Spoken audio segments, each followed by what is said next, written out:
Saudaraku yang terkasih di dalam Tuhan, Shalom. Bagaimana kabar Bapak Ibu Saudara sekalian? Tentu kehidupan kita banyak pergumulan. Masa pandemi yang tidak kunjung usai. Dan kondisi ini berdampak bagi banyak dimensi atau segi kehidupan kita. Namun saudara, kita berterima kasih kepada Tuhan karena Tuhan terus hadir dalam kehidupan kita. Dan salah satu wujud kehadirannya adalah ketika Ia masih menitipkan firman-Nya buat kita. Dan hari ini jemaat sekalian, Bapak Ibu Saudaraku, kita akan sama-sama belajar dari kitab Hosea pasal ke-11. Kitab Hosea pasal ke-11. Kita akan membaca ayat 1 hingga ayat ke-11, Bapak Ibu Saudara sekalian. Lembaga Alkitab Indonesia memberikan judul perikop ini adalah Kasih Tuhan Mengalahkan Kedegilan Orang Israel. Saya akan bacakan untuk kita semua. Kita simak sama-sama ya. Ketika Israel masih muda, kukasihi dia. Dan dari Mesir kupanggil anakku itu. Makin kupanggil mereka, makin pergi mereka itu dari hadapanku. Mereka mempersembahkan korban kepada para Baal dan membakar korban kepada patung-patung. Padahal akulah yang mengajar Efraim berjalan dan mengangkat mereka di tanganku. Tetapi mereka tidak mau insaf bahwa aku menyembuhkan mereka. Aku menarik mereka dengan tali kesetiaan, dengan ikatan kasih. Bagi mereka aku seperti orang yang mengangkat kuk dari tulang rahang mereka. Aku membungkuk kepada mereka untuk memberi mereka makan. Mereka harus kembali ke tanah Mesir. Dan Asyur akan menjadi raja mereka. Sebab mereka menolak untuk bertobat. Pedang akan mengamuk di kota-kota mereka. Akan memusnahkan palang-palang pintu mereka. Dan akan memakan mereka di benteng-benteng mereka. Umatku betah dalam membelakangi aku. Mereka memanggil kepada Baal dan berhenti meninggikan nama. Masakan aku membiarkan engkau, hai Efraim? Menyerahkan engkau, hai Israel? Masakan aku membiarkan engkau seperti Atma? Membuat engkau seperti Zeboim? Hatiku berbalik dalam diriku. Belas kasihanku bangkit serentak. Aku tidak akan melaksanakan murkaku yang bernyala-nyala itu. Tidak akan membinasakan Efraim kembali.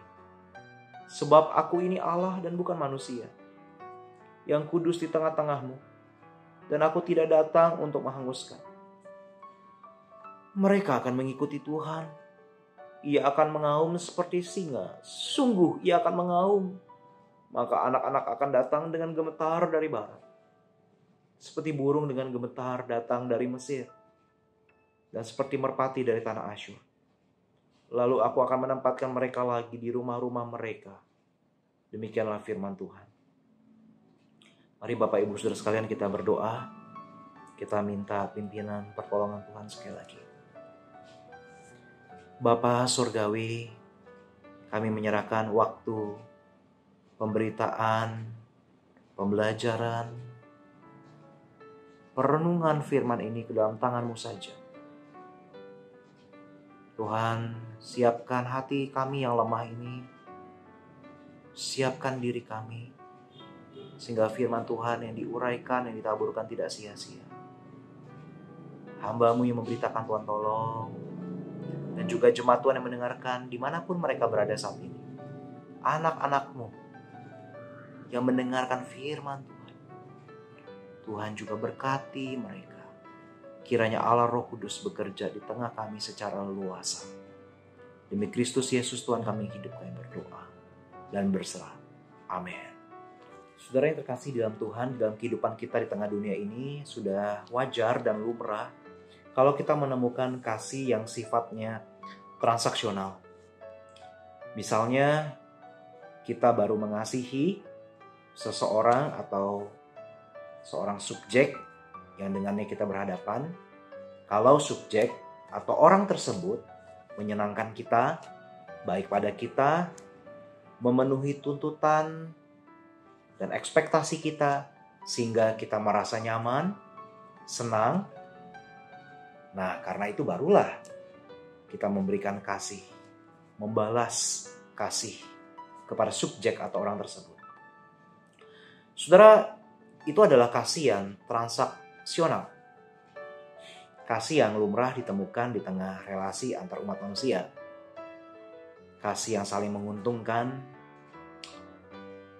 Tetapi Bapak Ibu sekalian, ada satu kasih yang kualitasnya lebih tinggi dari itu. Kasih yang memenuhi kriteria kasih pada dirinya itu sendiri. Yaitu kasih yang selfless. Kasih yang tidak memperoleh apa-apa sebagai balasan. Itulah kasih Allah. Saudara, kalau kita melihat di dalam perjalanan bangsa Israel, kita sudah melihat begitu berulang kali bangsa Israel itu bebal kepada Allah. Saudara, di dalam kitab Hosea pasal ke-11 ini, kita bisa melihat ada sesuatu yang menarik. Saudara, pada waktu itu di zamannya Nabi Hosea itu adalah salah satu minor prophet atau nabi kecil yang spesifikasi pelayanannya itu adalah untuk melayani kerajaan utara atau Israel. Juga di dalam Hosea pasal 11 ini disebut sebagai Efraim. Saudara, kita tahu setelah zamannya Raja Salomo, umat perjanjian Tuhan itu terpecah dua, utara dan selatan. Utara disebut sebagai Israel, selatan Yehuda. Dan Nabi Hosea itu melayani rakyat umat Allah di utara. Saat itu Bapak Ibu sekalian, kerajaan utara itu dipimpin oleh seorang raja yang lalim, yang jahat, tidak takut akan Allah, yaitu Raja Yerobeam. Di tengah pemerintahan Raja Yerobeam, bangsa Israel atau kerajaan utara ini makmur sekali. Ekonomi established, keamanan tidak perlu diragukan. Mereka mencari rasa aman dengan cara apa? Membangun aliansi politik dengan bangsa-bangsa sekitar mereka. Padahal belum tentu. Tuhan menghendaki umatnya meletakkan rasa aman di atas dasar aliansi politik terhadap bangsa-bangsa sekitar. Bapak Ibu saudara sekalian, di tengah kondisi demikian kita tidak heran ekonomi established, sekuritas baik, mereka menjadi jauh dari Allah. Dosa demi dosa mereka lakukan di hadapan Allah. Sehingga tidak heran di dalam ayat pertama dikatakan ketika Israel masih muda, kukasihi dia. Dan dari Mesir kupanggil anakku itu. Artinya waktu dulu di nenek moyang mereka, ketika zamannya Musa, mereka dipanggil keluar dari Mesir, dari perbudakan Israel. Diselamatkan, ditebus, ada eksodus di sana. Dari tempat perbudakan menuju tanah perjanjian. Tapi menarik di ayat kedua dikatakan, makin kupanggil mereka, makin pergi mereka itu dari hadapanku. Bahkan mereka mempersembahkan korban kepada para Baal. Dan membakar korban kepada patung-patung. Padahal akulah Allah Israel itu sendiri. Yang mengajar Efraim atau bangsa Israel itu berjalan dan mengangkat mereka di tanganku. Tapi mereka tidak mau insaf. Mereka tidak mau mengakui, tidak menyadari, tidak sungguh-sungguh aware dan gentar kepada Allah yang menyembuhkan mereka. Kita bisa lihat ini di ayat ketiga. Luar biasa sekali Bapak Ibu. Kebebalan bangsa Israel. Kalau kita sebut dengan istilah saat ini, nggak tahu diri begitu. Luar biasa Israel itu sudah dikasih oleh Allah, tapi nggak tahu diri. Terus melawan Allah. Mereka sudah melihat karya Allah dari Abraham, Ishak, Yakub. Luar biasa sekali. Sampai kepada keturunan daripada Yusuf. Sampai ke zaman Musa, kemudian hingga kepada mereka yang saat ini sudah di tanah perjanjian. Mereka sudah melihat, sudah mendengar banyak sekali pemeliharaan Allah. Tetapi mereka tetap bebal. Tapi kita lihat di dalam ayat keempat ada satu hal yang menarik. Allah mengatakan, aku menarik mereka dengan tali kesetiaan. Dengan ikatan kasih.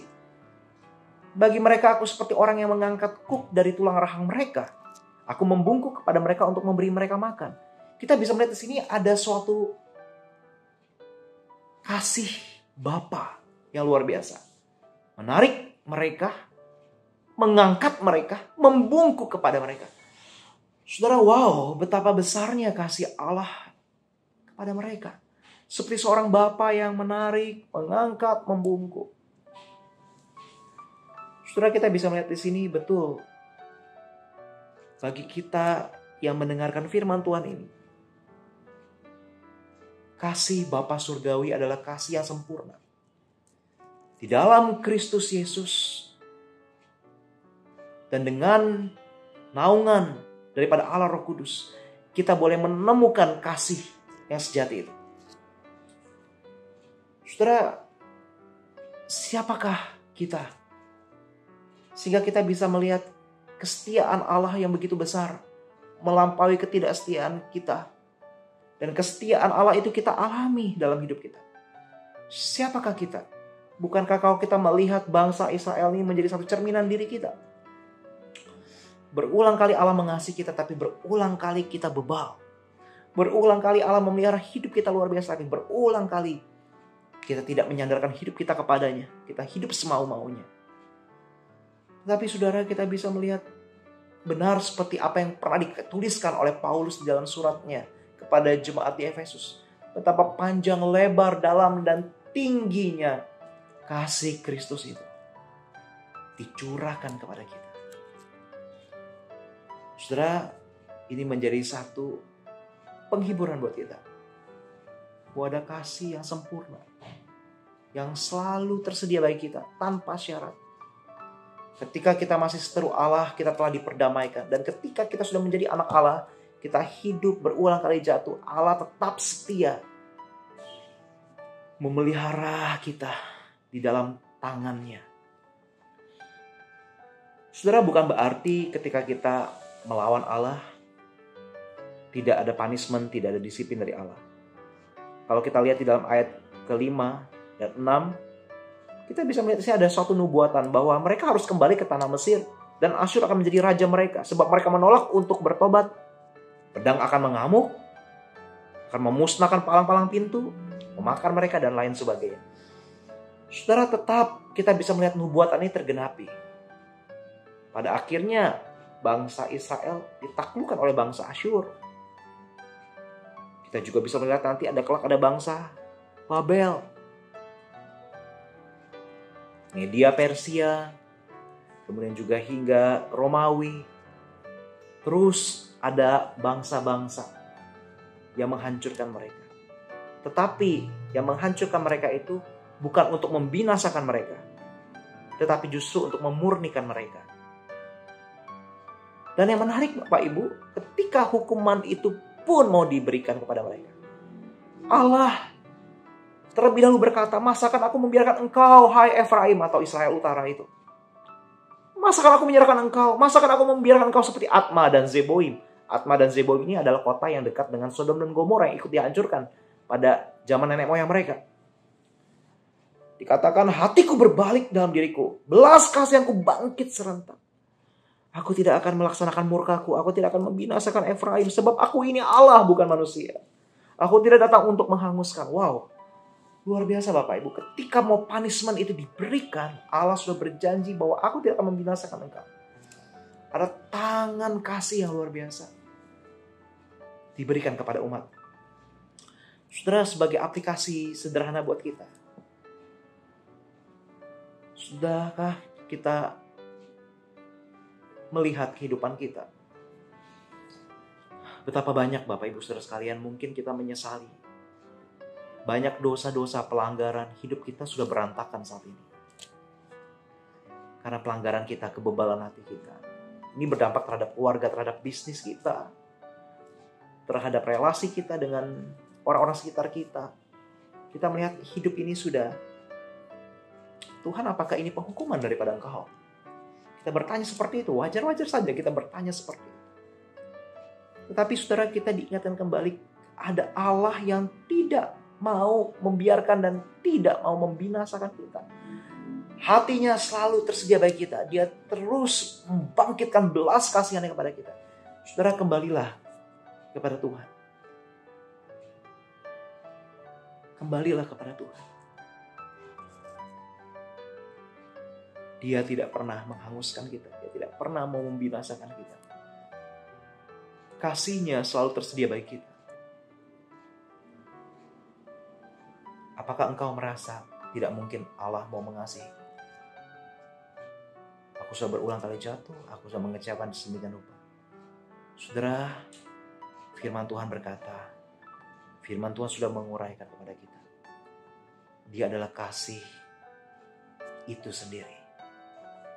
Dia adalah Bapa Sorgawi yang sempurna, yang memberikan kasih yang luhur kepada kita manusia yang berdosa di dalam Kristus, dan dengan persekutuan atau naungan daripada Allah Roh Kudus. Saudara, terimalah kasih-Nya kembali. Pulanglah. Belum terlambat. Bila Israel senantiasa dikasihi, demikian juga kita saat ini. Kasih-Nya selalu tersedia bagi kita. Engkau lelah, engkau letih akan kehidupanmu yang sudah jauh dari Tuhan. Pulang. Pulang. Damai sejahtera yang sempurna itu tersedia bagi kita yang mau pulang. Bapa Surgawi akan memelukmu. Kristus pernah berkata, kalau Bapa di dunia ini saja tahu memberikan yang baik kepada anaknya, tidak mungkin Bapa dunia ini memberikan ular, makanan beracun kepada anaknya yang minta roti. Terlebih lagi Bapamu yang di surga, Ia tahu apa yang terbaik bagimu. Ia tahu pemberian yang terbaik bagimu. Dan kita bisa melihat Bapak Ibu sekalian. Kembali ke ayat keempat. Allah berkata, aku membungkuk kepada mereka untuk memberi mereka makan. Membungkuk, merendahkan diri sedemikian rupa. Bukankah itu kita bisa temukan dalam teladan Kristus di Filipi pasal 2. Ketika Ia menjadi sama dengan manusia. Merendahkan diri sedemikian rupa. Di situ ada kasih. Untuk menyelamatkan kita. Yang belum berbuat apa-apa untuk menyenangkan hatinya. Yang tidak akan pernah bisa memenuhi standar requirement kesempurnaan. Di situ ada kasih. Di situ ada inisiatif Allah. Pulanglah, pulang. Kasih-Nya selalu tersedia bagi setiap kita. Tuhan Yesus memberkati. Shalom.